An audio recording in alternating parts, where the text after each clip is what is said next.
नमस्कार, मी अमोल जोशी. बोला रोकठोक या खास कार्यक्रमात आपलं स्वागत.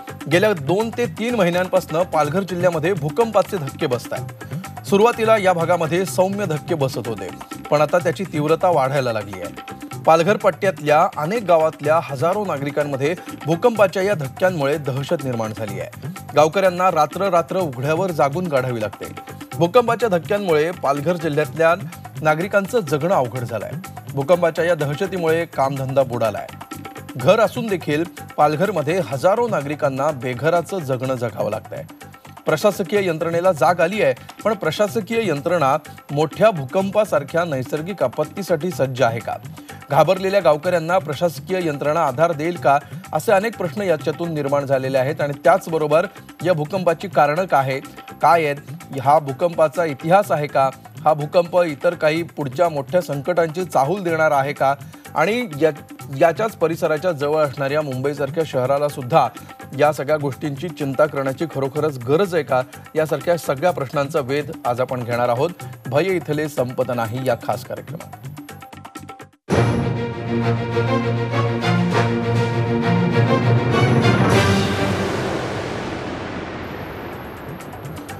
आणि या विषयावर चर्चा करण्यासाठी आपल्याबरोबर आहेत डॉक्टर अशोक तेजनकर.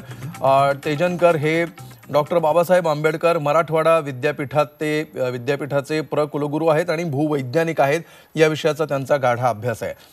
त्याचबरोबर तुम्ही देखील फोन करू शकता. आमच्या स्क्रीनवर तुम्हाला जो टेलिफोन नंबर दिसतोय त्याच्यावर तुम्ही फोन करू शकता आणि तुमचे प्रश्न भूकंपाबाबतचे त्यांना विचारू शकता. त्याचबरोबर तुमचे अनुभव, तुम्ही जर या भूकंप प्रवण भागातले असाल तर तुमच्या व्यथा, तुमचे प्रश्न देखील तुम्ही झी24 तासच्या माध्यमातून प्रशासनापर्यंत पोहोचवू शकता.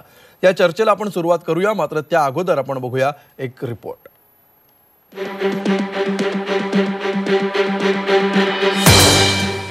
भूकंपाच्या धक्क्यांमुळे पालघरमध्ये भीतीचं वातावरण.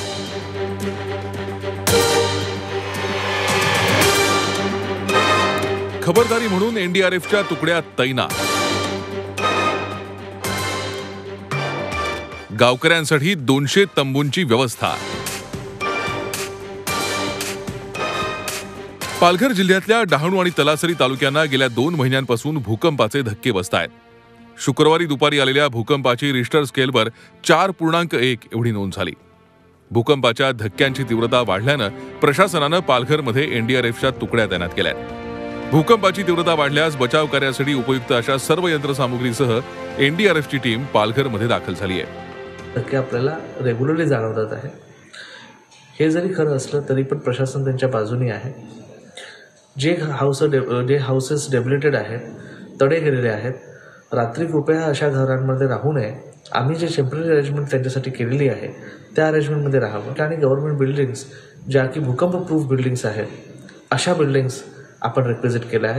अर्थक्वेक होता है, उसमें बिल्डिंग, पेड़ पौधे गिरने का खतरा रहता है, जिसमें पब्लिक ट्रैप्ड हो सकते हैं. उस पब्लिक को बचाने के लिए जो भी इक्विपमेंट्स की ज़रूरत है, हम समस्त इक्विपमेंट लाए हैं. हमें सैटेलाइट कम्युनिकेशन सिस्टम लाए हैं, हमने QDA लाए हैं जो हमें इंटरनेट सिस्टम को कंटिन्यूटी रखने के लिए.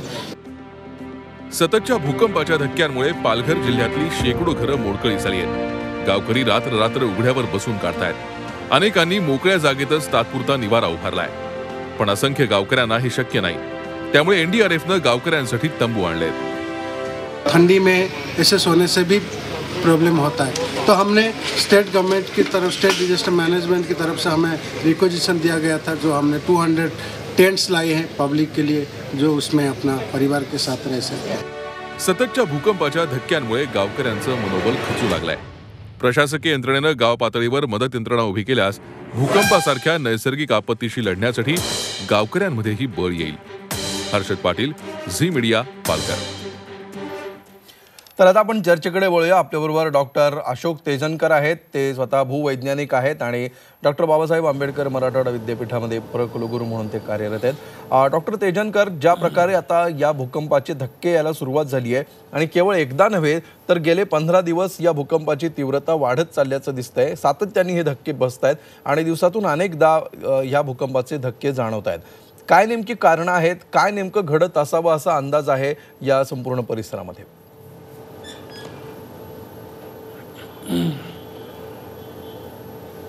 भूकंपाचे जे धक्के आपल्याला जाणवतात तर याचं मुख्य कारण जे असतं हे प्लेट टेक्टॉनिक याला म्हणतात.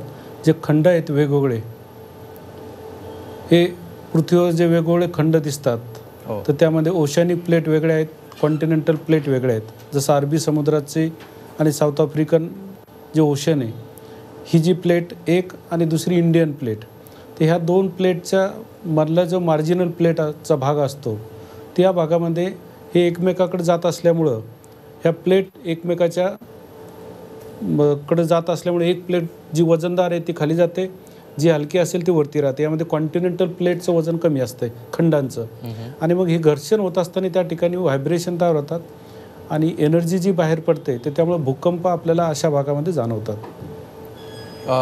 एखाद्या भागामध्ये भूकंपाची हिस्ट्री असते असं म्हणतात, त्या भागामध्ये जर भूकंपाचा इतिहास असेल तर फार काळजी करण्याची गरज नसते. मात्र एखाद्या भागामध्ये अशा प्रकारचा कुठलाही इतिहास नसताना, पार्श्वभूमी नसताना अचानकपणे तिकडे भूकंपाचे धक्के जाणवू लागले तर ती पुढच्या संकटाची चाहूल मानली जाते. कदाचित संकट येईल किंवा येणार नाही, मात्र काहीतरी नवीन घडतंय असं समजलं जातं. तर आपण आत्ता या ज्या सगळ्या भागामध्ये भूकंपाचे धक्के बसत आहेत पालघर आणि परिसरामध्ये, याला भूकंपाचा इतिहास आहे का? कारण प्रत्यक्ष पालघरमध्ये एवढ्या मोठ्या प्रमाणात आणि एवढ्या सातत्याने भूकंप झाल्याचं यापूर्वी फारसं कधी ऐकिवात नाहीये. तर या सगळ्याबाबत आपण काय सांगाल?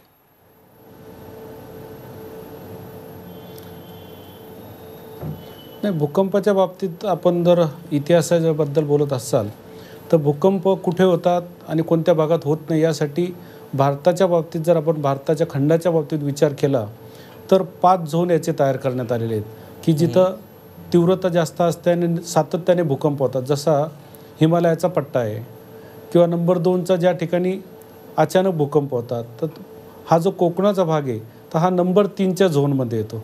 यामध्ये सातत्याने भूकंप जरी होत नसतील परंतु हा जो भाग आहे कोकणचा, या भागामध्ये पूर्वीसुद्धा इतिहास आहे. कोकणामध्ये आपण 300-400 वर्षापूर्वीचा जर आपण इतिहास पाहिला तर याच्या नोंदी आपल्याला इंग्रज काळापासून छत्रपती शिवाजी महाराजांच्या काळामध्ये सुद्धा आपण जर पाहिलं तर अशा नोंदी आहेत की घरं हललेले, भूकंप झालेले, याच्या नोंदी आपल्याला त्या काळापासून दिसतात. परंतु हा जो भूकंप आहे या ठिकाणी आपण ज्या भागामध्ये राहतो म्हणजे कोकण असेल किंवा महाराष्ट्र असेल, या ठिकाणी जो काळ्या रंगाचा बेसाल्ट खडक आहे डेक्कन ट्रॅप, तर हा काळ्या रंगाचा जो बेसाल्ट खडक आहे याची जाडी समुद्रामध्ये अरबियन ओशन जो आहे अरबी समुद्रामध्ये याची जाडी 3000 फुटापेक्षा जास्त आहे आणि समुद्रावर आता आपल्या खंडामध्ये जर म्हटली तर ती 3300 फुटाच्या पेक्षा जास्त आहे. त्यामुळे एवढ्या जाडीचा आणि कठीण खडक आहे.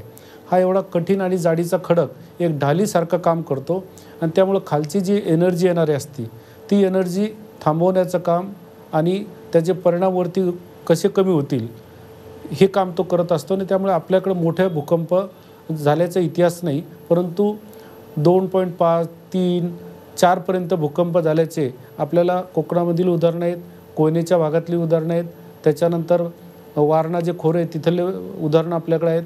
त्यानंतर मागच्या आता आपण पाहिलं नाशिकमध्ये मागच्या 2-3 वर्षापूर्वी असे भूकंपाचे धक्के आपल्याला 15 ते 20 दिवस जाणवताना दिसले. हा जो पट्टा आहे आपण नॉर्थ साऊथ म्हणतो, ह्या पट्ट्यामध्ये आपण जर पाहिलं तर वज्रेश्वरीपासून तर राजापूरपर्यंत गरम पाण्याचे झरे 21 दिसतात. तर हे गरम पाण्याचे झरे का होतात?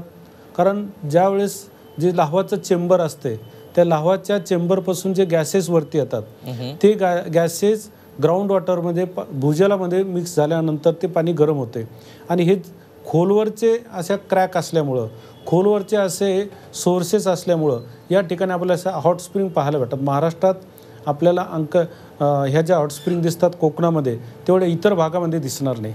त्यामुळे हा म्हणजे मार्जिनल थोडक्यात तुम्हाला असं म्हणायचं की इतिहास आहे आणि काही 100 वर्षांपूर्वीपासूनच्या या नोंदी भूकंपाच्या झालेल्या आहेत, त्यामुळे इतिहास नाही असं आपण म्हणू शकत नाही. प्रत्यक्ष पालघरमध्ये इतिहास नसला तरी कोकणामधला इतिहास आपल्याकडे आहे आणि तो कोकण पट्ट्यामध्येच मोडणारा भाग असल्यामुळे आपण एकंदरीत इतिहास म्हणून त्याकडे बघायला हवा. आपल्याला फोन यायला सुरुवात झालेली आहे. पहिला फोन आलेला आहे बुलढाण्याहून. आकाश बोलतायत. नमस्कार आकाश. हॅलो. हा बोला सर. बोला आकाश, बोला. काही नाही सर, माझा एवढंच प्रश्न आहे की पालघरमध्ये 2 महिन्यापासून जर हे करते समजा भूकंप येत आहे तर मग नंतर काय त्यांना सुरक्षित तरी हलवावं या सरकारचं म्हणणं नव्हतं का माझं? निश्चित सुरक्षित ठिकाणी हलवण्यासाठी सरकारने काय प्रयत्न केले असा त्यांचा मुद्दा आहे. पुढचा फोन पिंपरी चिंचवडवरून आलाय. दत्तात्रय आपल्याशी बोलतात. दत्तात्रय नमस्कार. हा सर नमस्कार सर, मी पिंपरी चिंचवडमधून बोलतोय. बोला. हा सर, माझा प्रश्न असा होता की तिथं आता पालघरला या ठिकाणी आपला भूकंप झालेला आहे. हो. तर त्या ठिकाणी जे आदिवासी लोक राहतात तिथं, आता त्या एका मुलीचं तिथं दुःखद निधन झालं सर, तर तो भाग पूर्णपणे आपण तिथनं स्थलांतरित करू शकत नाही का आपण? निश्चितपणे स्थलांतराचे जे मुद्दे आहेत ते निश्चितपणे प्रशासनाचे आहेत. त्यासाठी प्रशासकीय अधिकाऱ्यांना इकडे आणण्याचा सातत्याने आम्ही प्रयत्न करत आहोत. ते ज्यावेळी येतील त्यावेळी तुम्ही पुन्हा एकदा त्यांना थेटपणे प्रश्न विचारू शकता. सध्या पण ह्या ज्या तांत्रिक बाबी आहेत भूकंपाबाबतचे अभ्यासक म्हणून आपल्याला डॉक्टर तेजनकर मार्गदर्शन करतायत. मात्र तुम्ही तुमच्या प्रतिक्रिया नोंदवू शकता, मतं मांडू शकता या तांत्रिक मुद्द्यांव्यतिरिक्त सुद्धा. पुढचा फोन आपल्याला नाशिकहून येतोय किरण जाधव यांचा. किरणजी नमस्कार. हॅलो. बोला. सर किरण जाधव बोलतोय नाशिकमधून. बोला किरण. सर मी जॉबला पालघरमध्ये. तर माझा प्रश्न असा होता की जे भूकंपाचे धक्के जाणवत आहेत खूप दिवसापासून. हो किरण सलग प्रश्न विचारा न थांबता मध्ये सलग विचारा बरं. भूकंपाचे धक्के जाणवत आहेत 2 महिन्यापासून, त्याची भविष्यात तीव्रता काय राहील? ठीक आहे, भविष्यात काय तीव्रता राहील असा त्यांचा प्रश्न आहे. डॉक्टर तेजनकर काय या प्रश्नाला आपण उत्तर देऊ शकाल? आता भविष्यात आता हा प्रश्न जो हा अनेक लोकांच्या मनातला हा प्रश्न आहे आणि विशेषतः त्या भागामध्ये जे राहतात त्या लोकांच्या मनामध्ये जी भीती आहे की याचे भविष्यामध्ये तीव्रता वाढू शकते का. तर भूकंपाच्या बाबतीत आपण जर विचार केला तर हे शास्त्र असं आहे की जमिनीवर जे भूकंप होतात कंप, तर याला आपण भूकंप म्हणतो आणि जे समुद्रामध्ये होतात तर त्याला आपण सुनामी म्हणतो. तर सुनामीच्या बाबतीत आपण थोडं अगोदर सांगू शकतो 2 तास 3 तास अगोदर भूकंप येतात म्हणून. कारण समुद्रामध्ये ज्या ठिकाणी भूकंपाचा उगम होतो तो समुद्राच्या तळापर्यंत म्हणजे कोस्टल एरियापर्यंत यायला त्याला 2 ते 3 तास लागतात. तर त्या अगोदर आपण सांगू शकतो 3 तासानंतर इथं त्या लाटा होऊ शकतात आणि भूकंप होईल. परंतु जमिनीच्या आत ज्या हालचाली होतात ते या भूकंपाच्याबद्दल प्रिडिक्शन करण्यासाठी जगामध्ये अशी कोणतीही यंत्रणा नाही की 2 दिवसानंतर 3 दिवसानंतर लहान भूकंप होईल किंवा मोठा भूकंप होईल. फक्त यासाठी एवढी काळजी घेता येते की जो भाग अस्थिर असतो, ज्या भागामध्ये असे हाय सेस्मिक बेल्ट असतात, ह्या बेल्टच्या ठिकाणी काळजी घ्यावं लागते. या ठिकाणी जे असे छोटे छोटे भूकंप होतात हे भूकंप घेत असताना आपल्याला काळजी एवढी घ्यावं लागते की या भागातल्या लोकांना प्रशिक्षण द्यावं लागतं की आपण कसं राहिलं पाहिजेत. आणि या भागातले जे घरं आहेत हे घरं भूकंप प्रवण बांधावं लागतात. भूकंप प्रवण जर बांधले, आता आपण पाहिलं किल्लारीचा भूकंप झाला होता, त्याची तीव्रता होती 6.2. 6.2ची तीव्रता असताना जपानसारख्या देशामध्ये किंवा इतर देशामध्ये जर भूकंप झाला तर त्या ठिकाणी प्राणहानी जर म्हटले तर माणसं एकही माणूस ते प्राणहानी होत नाही, एकही इमारत पडत नाही. परंतु आपल्याकडं किल्लारीचा जो 93चा भूकंप झाला त्यावेळेस 80,000पेक्षा जास्त मृत्युमुखी पडले आणि वित्तहानी भरपूर झाली. हे कशामुळे होतं आहे? कारण आपण याबाबत प्रशिक्षण आणि काळजी घेत नाही.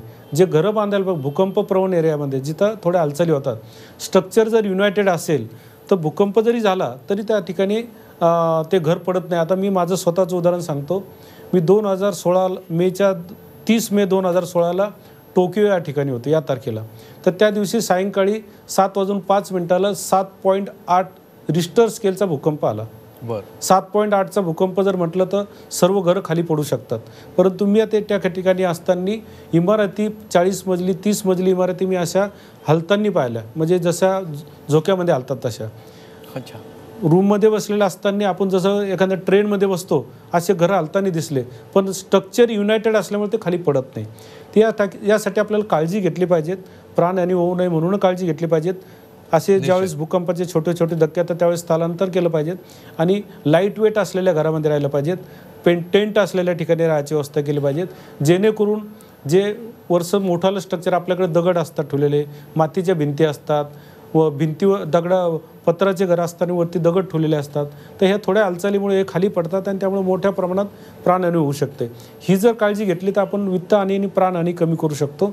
परंतु भूकंपाच्या बाबतीत परफेक्ट प्रिडिक्शन म्हणजे 8 दिवसानंतर किंवा 2 दिवसानंतर एवढ्या तीव्रतेचा भूकंप होईल असं सांगण्याची कोणती निश्चित. यंत्रणा ठोस सध्या सांगण्याची अस्तित्वात नाही. सध्या फक्त आपल्या भूकंपाबाबतची हातात एवढं कुठेही की अशा यंत्रणा ठिकाणी काळजी घेऊ. उपलब्ध नाहीये असं त्यांचं म्हणणं आहे. आपल्याला सर पुढचा फोन आलेला आहे सानपाड्याहून गणेश यांचा. गणेश नमस्कार.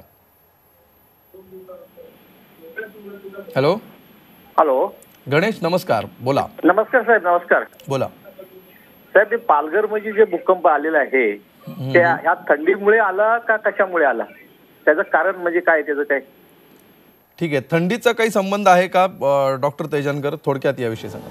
नाही, थंडी वगैरे हे क्लायमॅटिक, हां नाही हे क्लायमॅटिक चेंजेस हे वेगळे, हे वातावरणातील बदल आहे. आणि भूकंप जे होतात हे जमिनीच्या खाली जे हालचाली होतात, शेवटी हे खंड वेगवेगळे, जी आपली पृथ्वी आहे ही 12 मोठ्या खंडापासून बनलेली आहे आणि समुद्राचे काही प्लेट येतं ते ह्या त्याच्या खाली लाव्हा रस आहे. हा लाव्हा रस म्हणजे पाण्यासारखा आहे, म्हणजे तो लाव्हा रसाच्या वर हे तरंगत्या प्लेट आहेत. जसं आपण म्हणलं एक दुधाचं भांडं, दुधाच्या भांड्यामध्ये जसं खाली दूध असते आणि वरती साय असते. साय म्हणजे वरचे खंड आपले, म्हणजे जे घन स्वरूपात आहे, आणि याच्या खाली लिक्विड जे आहे तर हा लाव्हा आहे.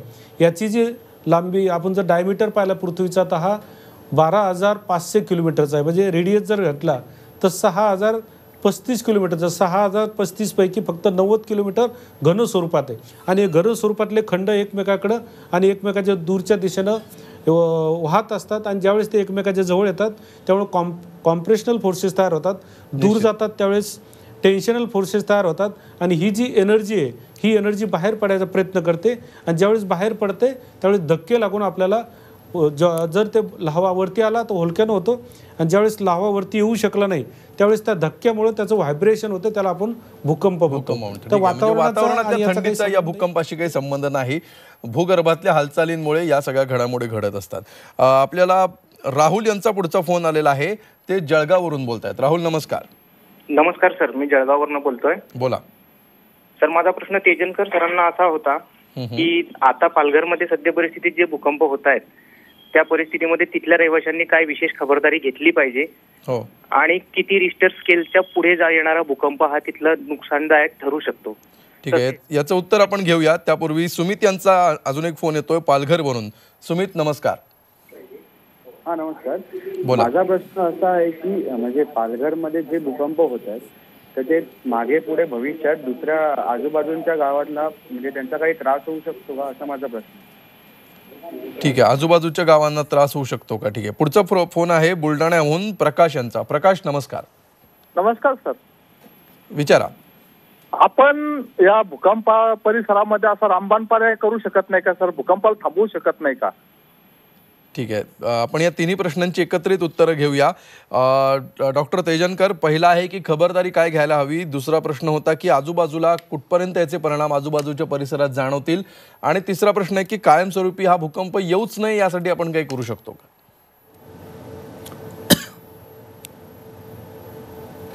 हां, हे तीन जे प्रश्न आहे, पहिला जो प्रश्न होता की भूकंप प्रवण एरियामध्ये किंवा ज्या ठिकाणी भूकंपाचे असे धक्के बसतात कोणती काळजी घेतलेली पाहिजे.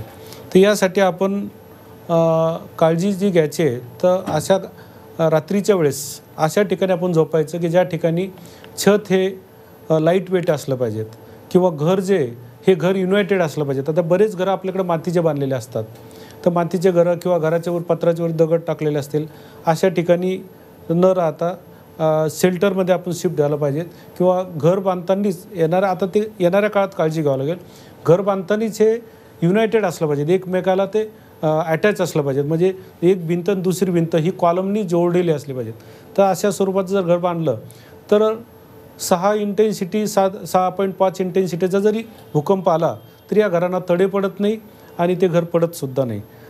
दुसरं, इतर काळजी कोणती घ्यायची की दैनंदिन आपण सकाळ ते संध्याकाळ आणि रात्रीच्या वेळेस जर अचानक असं भूकंप वगैरे होता, व्हायब्रेशन होताना आपल्याला जाणवलं तर घराच्या बाहेर आपण पडलेलं पाहिजेत. घराच्या बाहेर गेल्यानंतर मोठे एखादी इमारतीच्या बाजूला उभं राहायचं नाही, किंवा मोठं एखादं झाड असेल त्याच्या बाजूला उभं राहायचं नाही, ही काळजी घेतली पाहिजे. गाडी चालवत असेल तर आपण गाडी उभी केली पाहिजेत. हे छोट्या छोट्या जरी काळजी घेतल्या तर आपण प्राणहानी वाचवू शकतो. आणि दुसरा प्रश्न जो होता की याच्यावर रामबाण उपाय काही आहे का, तर ही जे रामबाण उपाय यासाठी असा शक्य नाही, कारण जमिनीच्या खाली जे रेडिओ ॲक्टिव्ह मिनरल्स असतात यामध्ये सातत्यानं एनर्जी तयार होत असते आणि ही एनर्जी तयार झाल्यामुळं ती एनर्जी प्रेशरच्याद्वारे वरती येण्याचा प्रयत्न करत असते. त्याला कॉन्व्हेक्शन करंट म्हणतात. आणि ही एनर्जी ज्यावेळेस वरती येण्याचा प्रयत्न करते आणि ज्या ठिकाणी वीक झोन असतात त्या ठिकाणून ती वरती येते. ज्या ठिकाणी वरती येऊ शकत नाही त्या ठिकाणी त्याचे धक्के लागत असतात आणि आपल्याला व्हायब्रेशन होते. आता अनेक देश असे की ज्यामध्ये दिवसातून 10 ते 15 भूकंप दररोज होतात. म्हणजे वर्षाला 300 ते 400 भूकंप होतात. अशा अनेक देश येतं की जिथं सातत्याने म्हणजे जे मार्जिनल प्लेट आपला कोकणाचा जो भाग आहे हे भारताचा जो खंड आहे आणि आफ्रिकाचा जो ओशन आहे अरेबियन आणि आफ्रिकाचा या मार्जिनपासून थोडं दूर आहे. म्हणजे कोकण एकदम जवळ नाही. त्यामुळे मोठं धक्के आपल्याला जाणवत नाही.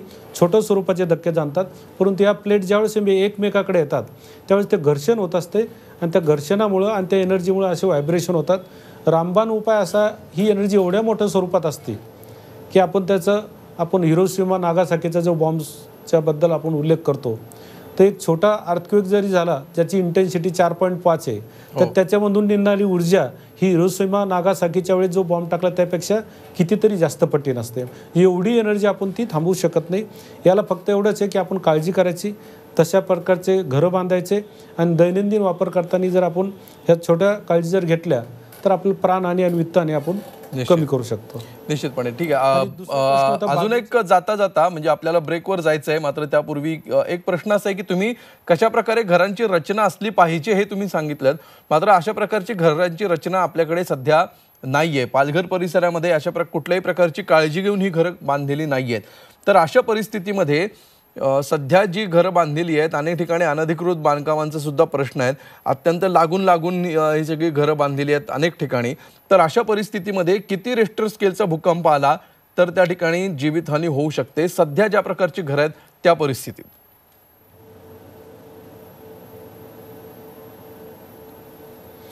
जर मातीचं घर असेल आणि ज्या घराला असं कॉलमचं बांधकाम नसेल आणि जमिनीखाली फाउंडेशन कसं हे फार महत्त्वाचं आहे. जर फाउंडेशन जमिनीखालचा हा खडक असेल, पक्का खडक जर असेल तर अशा ठिकाणी 6 रिश्टर स्केलपर्यंत जरी भूकंप आला तर असे घर पडत नाहीत. आता किल्लारीचं उदाहरण तुम्हाला सांगतो की 6.2चा भूकंप झाला किल्लारीला. किल्लारी गावाच्या ठिकाणी काळी माती आहे, मांजरा नदीच्या बाजूला येते. तर त्या ठिकाणचे सर्व घरं म्हणजे कॉलमचे सुद्धा पडले. परंतु थोड्या 2 किलोमीटर अंतरावर जे किल्लारी बसस्टँड आहे, कारखाना आहे, त्या ठिकाणी खाली खडक असल्यामुळं त्या ठिकाणचं एकही घर पडलेलं नाही. त्यामुळं जे घरं खाली कठीण खडकावर बांधलेले आहेत त्या ठिकाणी 6, 6.5, 7पर्यंत जरी तीव्रतेचा भूकंप आला तर असे घर पडत नाही. पण ज्या ठिकाणी फाउंडेशन ही काळी माती आहे आणि मुरूम खाली खोलपर्यंत आहे तर अशा ठिकाणचे घरं थोडे 5.5 इंटेन्सिटी आली त्या ठिकाणची पडायची भीती असते. ठीक आहे. आपल्याला पुढचे अजून काही फोन येत आहेत. आपल्याला डहाणूवरून फोन आलेला आहे भालचंद्र यांचा. भालचंद्र नमस्कार.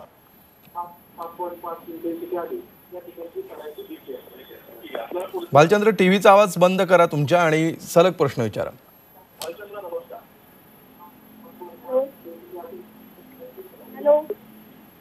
ठीक आहे. भालचंद्र यांच्यापर्यंत आपला आवाज जात नाहीये. सोलापूरहून हनुमंत कदम आपल्या बरोबर आहेत. हनुमंतजी नमस्कार. हनुमंत कदम बोलतोय सोलापूरवरून. बोला हनुमंतजी. सलग प्रश्न विचारा. फोन करणाऱ्या सगळ्यांनी लक्षात ठेवा, आपल्या टीव्हीचा आवाज बंद करा. फोनवर तुम्हाला कार्यक्रम ऐकू येईल. फोनवरनं थेट प्रश्न विचारा. हनुमंतजी सलग विचारा. असा आहे की सर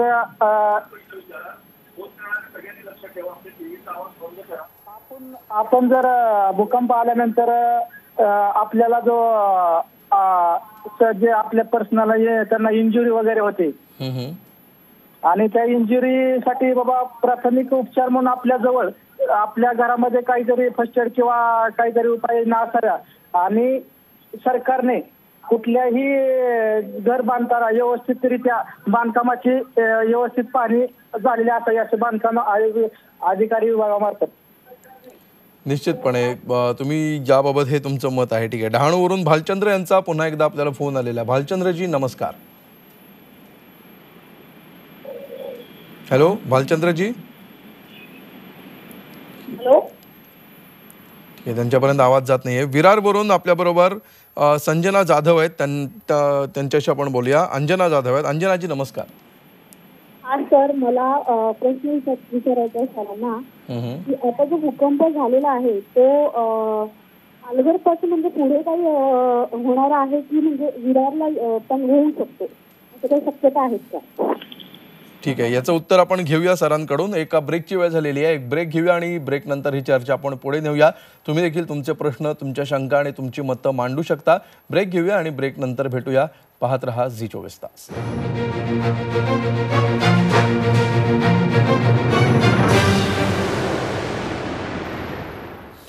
भय इथले संपत नाही मध्ये आपण चर्चा करतो आहोत. कशा प्रकारे भूकंप होतात, त्याची कारणं काय असतात, पालघरमध्ये जे भूकंप होत आहेत त्याची नेमकी कारणं काय आहेत, त्याचे परिणाम काय होऊ शकतात आणि काळजी काय घ्यायला हवी. तुम्ही देखील फोनवरून या कार्यक्रमामध्ये सहभागी होऊ शकता.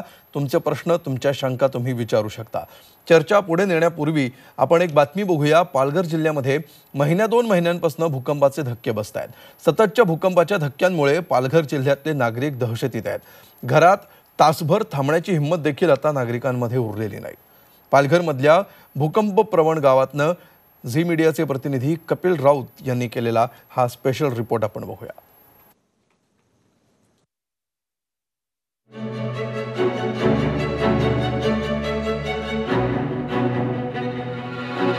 भूकंपाच्या धक्क्यांनी पालघर जिल्ह्यातले लाखो आदिवासी दहशतीच्या छायेत जगतायत.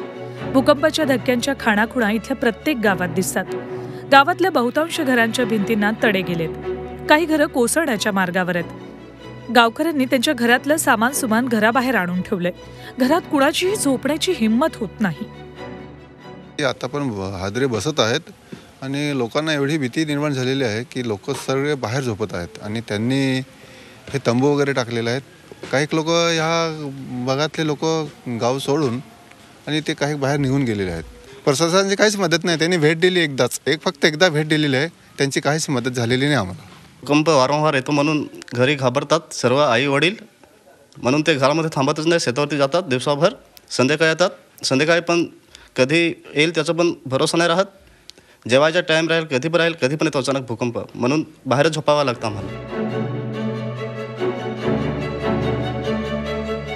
डहाणू तालुक्यातील अनेक गावं स्थलांतर होत आहेत. त्याचं मुख्य कारण आहे भूकंपाचे बसणारे धक्के. आपण धुंदळवाडी ह्या गावात आलेलो आहोत आणि तुम्ही बघू शकता माझ्या मागे जेवढे पाडे आहेत, मुंबईचा पाडा ह्याला असं म्हटलं जातं. आणि मुंबईच्या पाड्यातल्या अनेक वस्त्या खाली झालेल्या आहेत, अनेक घरं खाली झालेले आहेत, सर्व लोक स्थलांतर झालेले आहेत. इथे कोणीच राहत नाही आहे. हा पूर्ण भाग भयान झालेला आहे. भूकंपाचा धक्का बसला की गावकरी घरातून मोकळ्या जागेकडे धाव घेतात. खबरदारी म्हणून लहान मुलांचे पाळणेही घराबाहेर बांधलेत. गरोदर महिलांचीही वेगळी अवस्था नाही. किती भीतीचं वातावरण इकडे? फार भीतीचं वातावरण आहे. ते काय भूकंपाचे झटके येतात म्हणून काय ते सांगू शकत नाही आम्ही. काय कोणी पण सांगू शकत नाही, कोणी बघत नाही. 5 मिनिटांनी आणि सेकंदापर्यंत येतात, सेकंदामध्ये पण येतात. एक झटका आला परत जोरातच्या झटके येतात म्हणून आम्ही घरामध्ये नाही राहत. गरोदर आहे, पळायला पण नाही जमत. किती भीती वाटते इकडे. मग सर्वजण पळतात तर तुम्ही काय करता? मग बाहेर जाऊन झोपतात. सर्वजण पळतात घरातनं बाहेर जेव्हा असं काय झाल्यावरती. तुम्ही तर तुम्हाला पळता येतं? हां, नाही पळता येत ना, जागेलाच राहता येतं. जास्ती जोरात हल्ला तर बाहेर नाही निघता येतात पटकशी. भीती वाटते मग? हां, भीती वाटते. भूकंपाच्या भीतीनं गावकऱ्यांनी नोकरी धंदा सोडलाय. हाडं गोठवणाऱ्या थंडीत गावकऱ्यांना उघड्यावर झोपावं लागतं. हे असं जगणं किती दिवस जगायचं याचं उत्तर कुणाकडेही नाही. पालघरहून कपिल राऊतचा bureau report, Zee media, Mumbai. आणि याविषयी आपण चर्चा करतो आहोत. आपल्याबरोबर डॉक्टर अशोक तेजनकर आहेत. डॉक्टर तेजनकर, ब्रेकवर जाण्यापूर्वी विरारहून एका प्रेक्षकाने आपल्याला फोन करून विचारलेला होता की विरारपर्यंत याचा काही परिणाम होऊ शकतो का, आणि त्याला जोडून मुंबई देखील जवळ आहे. तुम्ही जे मगाशी सांगितलं की झोन 3 मध्ये नंबर 3 मध्ये कोकणाचा समावेश होतो, तर तिकडे विरारपर्यंत आणि इकडे मुंबईपर्यंत कशा प्रकारे याचा परिणाम होऊ शकतो याविषयी आपण काय सांगाल?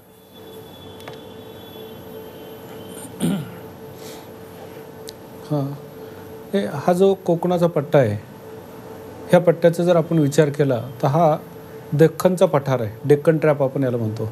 ह्या डेक्कन ट्रॅपची जी जाडी आहे 3 किलोमीटरपेक्षा जास्त, म्हणजे 3000 फुटापेक्षा जास्त आहे.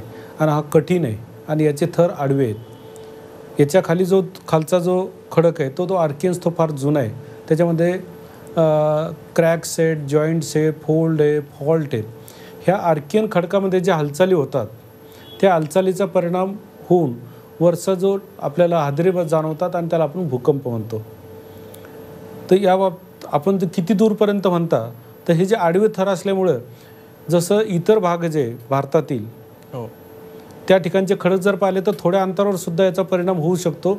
परंतु महाराष्ट्राच्या बाबतीत जर आपण म्हटलं तर या ठिकाणचा खडक हा कडक असल्यामुळे याचे परिणाम फार दूरवर जाणत नाही. आणि फक्त अवलंबून याच्यावर असतं की भूकंप किती खोलीवर झालेला आहे. जर भूकंप शालो असेल, जमिनीच्या जवळ 500 मीटरवर असेल, 1 किलोमीटरवर असेल तर त्याचे परिणाम कमी दूरपर्यंत होतात. आणि जेवढ्या खोलवरून त्याच्या जे ऊर्जा आलेली असते तेवढ्या दूरपर्यंत त्याचे परिणाम आपल्याला जाणवत असतात. म्हणजे भूकंपची जाणीव किती दूरवर होते हे भूकंप त्याचं ऊर्जा त्याला फोकस आपण म्हणतो, जिथून हा उगम होतो तो उगम जेवढा जास्त खोल तेवढ्या दूरपर्यंत त्याचे परिणाम होतात. आणि जेवढं जमिनीच्या जवळ तेवढं स्थानिक पातळीवर त्याचे परिणाम होतात. आता आपण अनेक उदाहरणं आम्ही पाहतो की आवाज येतो, तर आवाज कशामुळे येतात की स्थानिक पातळीवर जमिनीच्या खाली काही घडामोडी होतात. म्हणजे काही कॅव्हिटी असल्या त्या भरल्या जातात, पाण्यामुळे वाळूचे थर असतात ते निघून जाऊन तो भाग पडतो. म्हणजे स्थानिक तेवढं त्या गावापुरतं मर्यादित असते. परंतु ज्यावेळेस भूकंपाची एनर्जी खोलवरून 2 किलोमीटर 5 किलोमीटर खोलीवरून येते तर 5 किलोमीटरच्या खोली किंवा 40 किलोमीटर 50 किलोमीटर तर भारतात झालेल्या भूकंपाचे धक्के आपल्याला बाजूच्या आशियन कंट्रीमध्ये दिसतात आणि समुद्रातले जे इतर कॉन्टिनेंट त्यामध्ये सुद्धा दिसतात. पालघरमधला आत्ताचा जो हा भूकंप आहे डॉक्टर तेजनकर, आत्ताचं जे भूकंप आहेत किंवा यापूर्वीचे भूकंप आहेत त्याची तुम्ही म्हणताय त्यानुसार कितपत खोली असू शकते किंवा असल्याचं आतापर्यंत दिसून आलेलं आहे?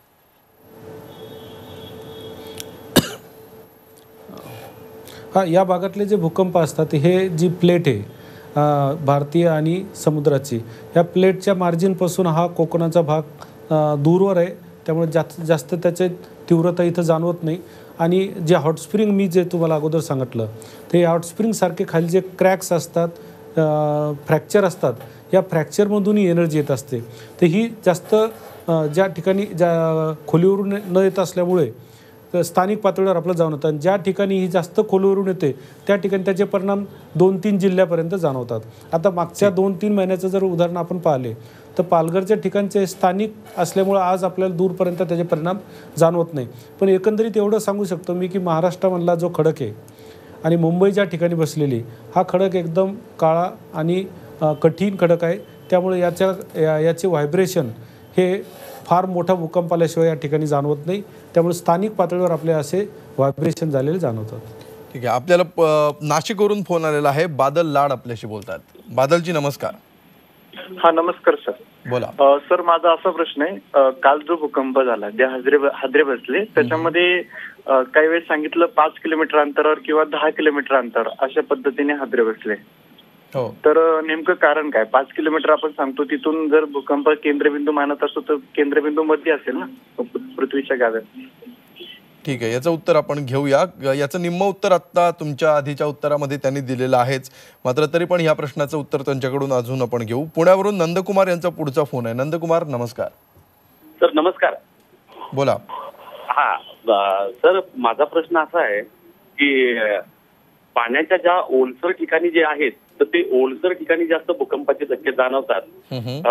खाली भूगर्भामध्ये ओलावा असल्यामुळे हे झटके जाणवतात का? आणि दुसरा प्रश्न असा आहे की कंस्ट्रक्शन मध्ये आपण काही भूकंपासाठी काही आरसीसी डिझायनरशी आपला काही संबंध असतो का? पालिकेशी काही संबंध असतो का?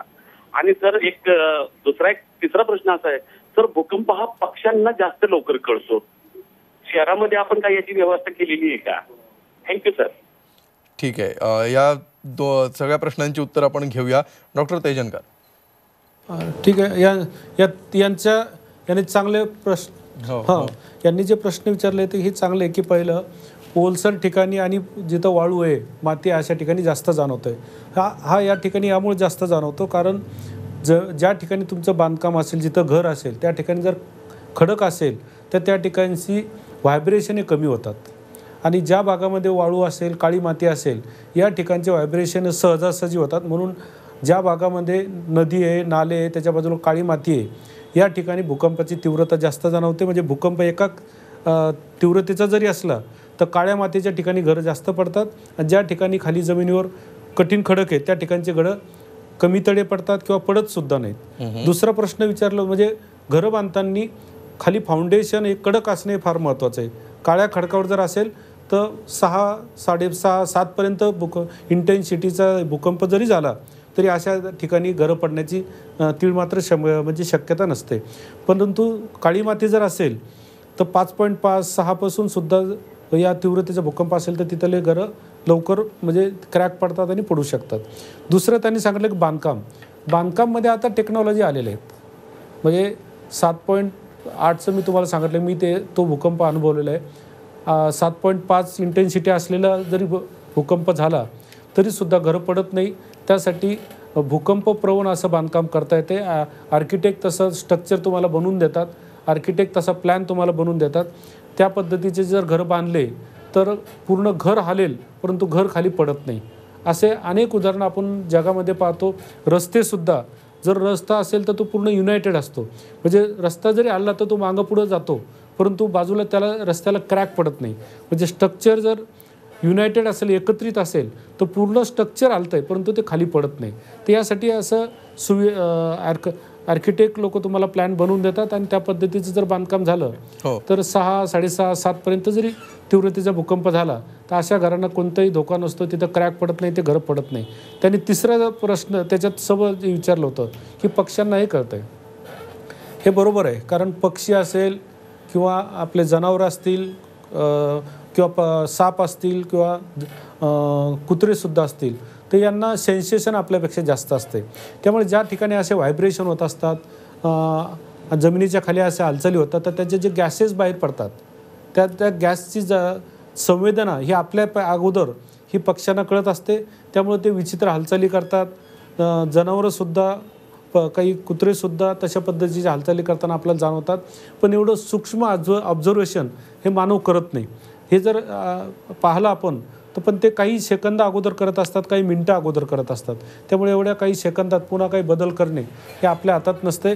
परंतु पक्षी असेल किंवा प्राणी असतील यांना सेन्सेशन असते आणि ते जर असं काही पुन्हा गॅसेस येणार असतील, व्हायब्रेशन होणार असतील निश्चितपणे म्हणजे प्राण्यांना आणि पक्ष्यांना याची कल्पना जास्त अचूकपणे आणि लवकर येते. ठीक आहे, पुढचा फोन आपल्याला कळवणवरून आलेला आहे.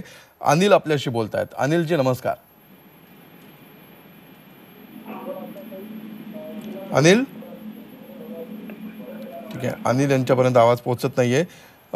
तलासरीवरून किरण गायकवाड आपल्या बरोबर आहेत. किरणजी नमस्कार. हॅलो किरण. ठीक आहे, किरण यांच्यापर्यंतही आवाज पोहोचत नाहीये. किशोर यांचा पुढचा फोन आहे अहमदनगरवरून. किशोर नमस्कार. हा साहेब, मी बोलतोय. बोला. हा बोला ना. बोला, सलग तुमचा प्रश्न विचारा.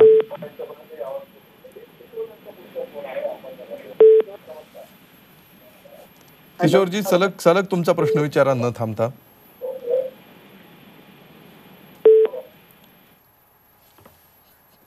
ठीक आहे, त्यांच्यापर्यंत आपला आवाज पोहोचत नाही असं दिसतंय. डॉक्टर तेजनकर, मगाशी केंद्रबिंदूबाबत देखील एका प्रेक्षकांनी प्रश्न विचारलेला होता. काही वेळा 5 किलोमीटरपर्यंत, काही वेळा 10 किलोमीटरपर्यंत राहतात. यांच्या प्रश्नाचं उत्तर आपण द्याच, मात्र त्यापूर्वी सुनील देशमुख यांचा फोन आलेला आहे. बोईसरवरून ते आपल्याशी बोलत आहेत. सुनीलजी नमस्कार. नमस्कार. बोला. सर, मला इथे एक ॲटॉमिक पॉवर प्रोजेक्ट आहे इथे सेंट्रल गव्हर्नमेंटचा, आणि तो एक वेगळ्या झोन मध्ये पडतो, तर त्याचा इफेक्ट काही भूकंपाचा त्याच्यावर इफेक्ट होऊ शकतो का? अच्छा, म्हणजे भूकंपाचा त्या प्रोजेक्टवर इफेक्ट होऊ शकतो का असं तुम्हाला विचारायचं आहे की त्या प्रोजेक्टमुळे भूकंप होतो असं विचारायचंय?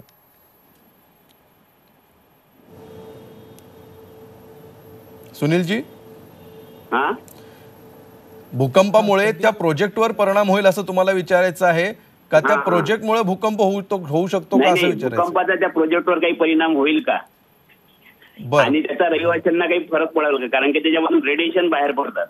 रेडिएशन बाहेर पडतात. ठीक आहे. ठीक आहे, याचं उत्तर आपण घेऊया. जालन्यावरून पुढचा फोन आलेला आहे आपल्याला. हॅलो हॅलो, बोला.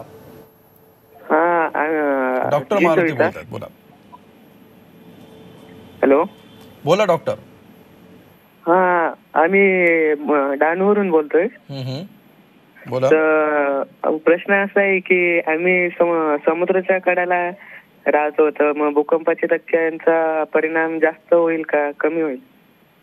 ठीक आहे, या दोन्ही प्रश्नांची उत्तर आपण घेऊया. डॉक्टर तेजनकर, थोडक्यात या दोन प्रश्नांची काय उत्तर आपण द्याल? पहिला प्रश्न त्यांचा प्रोजेक्ट बाबतचा होता आणि दुसरा समुद्र किनाऱ्याचा. दोन्ही प्रश्नाची उत्तर सांगतो. आता प्रोजेक्टच्या बाबतीत अनेक लोकांमध्ये वेगवेगळे विचार आहेत की मोठे प्रोजेक्ट असेल, जसे धरणं असतील, मोठं धरण जर झालं तर त्याच्यामध्ये जे पाणी साठवलं जातं आहे त्याच्या वजनामुळे प्रेशर वाढतं आणि भूकंप होतात, असं काही ठिकाणी बोललं जातं. परंतु महाराष्ट्राच्या बाबतीत ते सत्य नाही, कारण महाराष्ट्रातला खडक हा कठीण आहे. त्यामुळं कोणत्याही मोठ्या धरणामुळं महाराष्ट्रात भूकंप होतात असं आपल्याला तिळमात्रही त्याची शक्यता नाही की मोठ्या प्रोजेक्टमुळं किंवा धरणामुळं भूकंप होतात. यांनी जे सांगितलं की यांच्या प्रोजेक्ट कोणता आहे मला माहीत नाही, परंतु त्यामधून जर रेडिएशन निघत असतील तर त्याचा सरफेसवर परिणाम होईल, क्लायमेटवर परिणाम होईल, प्राण्यावर परिणाम होईल, तो वेगळा विषय. त्या विषयावर मी बोलणार नाही की त्यांचं कसं कोणकोणते रेडिएशन निघतात हे मला माहीत नाही. परंतु जमिनीच्या खाली त्याचा काही परिणाम होणार नाही. आणि जर जमिनीच्या खाली जर काही त्यांनी केमिकल्स वगैरे जर टाकले तर मग त्याची केमिकल रिॲक्शन होऊन एनर्जी जास्त तयार होऊ शकते आणि त्यामुळे पुन्हा व्हायब्रेशन एनर्जी आली की पुन्हा ते बाहेर पडण्याचा प्रयत्न करते. परंतु त्या प्रोजेक्टबद्दल डिटेल माहिती नसल्यामुळं मला ते बोलता येणार नाही. दुसरा प्रश्न एक याच्या संबंधातच होता की केंद्रबिंदू किती खोल आणि त्याचा परिणाम कसा. जिथून जमिनीच्या खालून भूकंपाच्या लहरी निर्माण होतात, वेव्स तयार होतात, त्याला आपण फोकस म्हणतो. आणि जो त्याचा वरचा पॉईंट जमिनीवर असतो त्याला आपण इपी सेंटर म्हणतो. म्हणजे आता डहाणू हा इपी सेंटर आहे या भूकंपाचा. याचा केंद्रबिंदू डहाणूच्या खाली ज्या ठिकाणी त्याला फोकस म्हणतात हा कमी खोलीवर आहे, म्हणजे 4 ते 5 किलोमीटर. हा जर 50 किलोमीटर किंवा 200 किलोमीटर खोलीवर असता तर त्याचे परिणाम इकडं महाराष्ट्रामध्ये जाणवले असते, गुजरातपर्यंत जाणवले असते. परंतु याची किती दूरपर्यंत जाणवतो हे त्याच्या खोलीवर अवलंबून असते आणि तीव्रता किती आहे त्यावर अवलंबून असते. ठीक आहे, आपली वेळ आता संपत आलेली आहे. शेवटचा 1 मिनिट उरलेला आहे. या सगळ्या चर्चेचा समारोप करताना भूकंपाबाबत ज्या आता पालघर परिसरातले नागरिक दहशतीखाली आहेत, जाता जाता पुन्हा एकदा त्यांच्यासाठी डूज आणि डोंट्स शेवटच्या 1 मिनिटामध्ये आपण काय सांगू शकाल?